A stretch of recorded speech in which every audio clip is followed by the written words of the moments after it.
All right, we've got Greenwood. All right, I love Greenwood. Everyone knows this is your brother, your sister to Noblesville, and let's get into some of these numbers. 106 active homes, up over 8%. Average rental price at 1995, which is actually pretty static compared to the previous months. No increase, no decrease, but you are up over 3.5% year over year. Average days on market at 40. That's got to be a blip, which 40 is nothing that I'm overly concerned about because I'm working with a professional property management company that's keeping me informed along the way. So I'm definitely beating that number. But 40 is nothing that's going to scare me away. Average price per square foot at 108.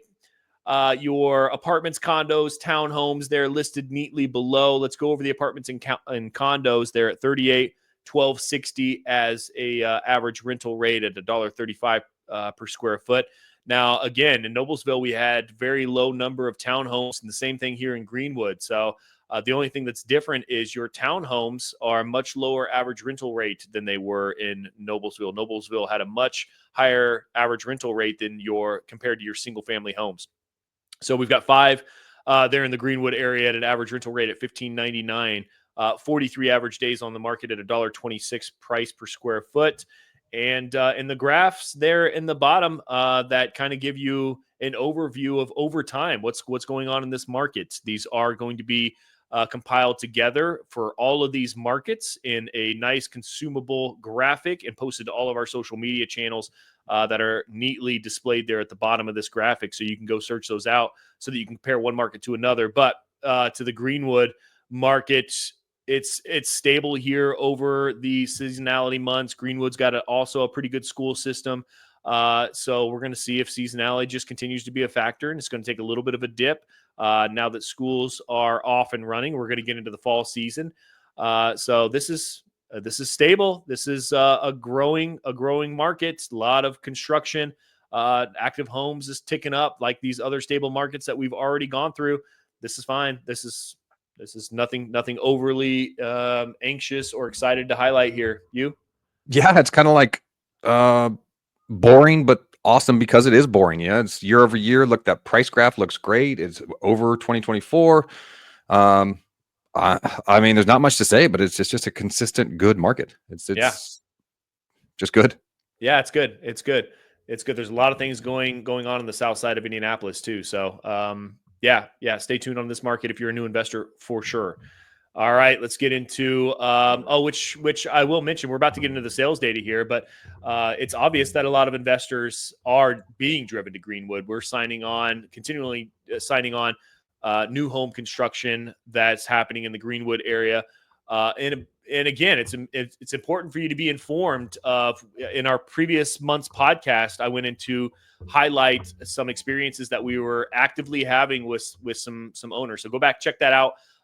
And get some perspective on what's happening on the ground with new construction investors and tampering expectations and how to make sure that you're successful if you find that you're one of those investors as well. All right, let's get into the sales data here. Average days on market, 26 days on the market. Geez, they're flying off the shelf here in Greenwood. Average price per square foot, $169. Average sales price continues to tick up. Look at that year over year. You've made S&P 500 returns on just appreciation. Yeah. On just appreciation here in Greenwood, let alone if you're lucky enough to be able to cash flow. My gosh. And your hedge against inflation. Greenwood's a stellar market. Homes sold, 93 homes, which is ticking down month over month. But yeah, that's consistent with the number of homes that you have on the market here in the Greenwood area. Average sales price over time, it's consistent. It's consistently ticking up is what it's doing. Number of homes sold. So this is with all the other stellar numbers that we're seeing in this market. I was excited to get to this graph. So how much do I need to spend to get into this market? Well, at 200 to 250, which if you've reviewed any of our previous market reports, that's really the sweet spot as far as my advice on the price point that you should probably spend no matter what market you're getting into.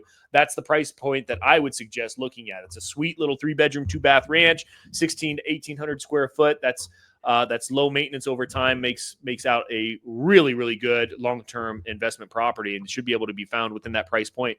and 230 of them were just sold last month. So if your pocketbook is not quite that large, which I understand, it's hard for me to get there myself. So look at that, 0 to 200,000. It's beautiful. 82 of them are sold. So it's not that you can't get into this market if you can't afford that price point. But so there is possibilities at each one of those price points, and that's the number of homes that have sold in those price points the previous month. That's your Greenwood market, Mike. Anything you want to add there? No, just to kind of echo on the that bottom right graph. I'm so glad we added that this year because it tells such a good story, because like it seems like every market we go to in terms of the suburbs, like Noblesville, we just went over Noblesville, Fishers, and Westfield, right? They're all like in like 330 is the average sales price. So if we just go on that, you would think, oh, well, they're all kind of the same. But no, that bottom right graph will show you that, if you go back to Westfield, it was like, it was like 3 to 350 was kind of like the meat of the market. But here you can see that, Greenwood is, I don't want to say more affordable market, but there's more affordable homes to be had here for if you're looking from an investor point of view and you go, well, I don't want to spend 350. Well, you can get in for under 200, and this graph shows it to you. And it's not just a couple, like there's a couple in Westfield, for under 250, but it's like 5. Yeah, you're gonna fight for those. Yeah. They're probably condos, or they're just a lot of work needed or whatever. But there's a good amount under 200. There's a lot under 250. So it's definitely, I wouldn't call it a bargain market, but it's a little bit more affordable than some of these other areas. And so I love that bottom right graph, because it just quickly can tell that story. And so I think that's why we're seeing investors invest into it, because it's a great area and it's still relatively affordable. Exactly. Yeah, that's exactly right. Yep. All right. That's good. Let's jump into the next one, shall we?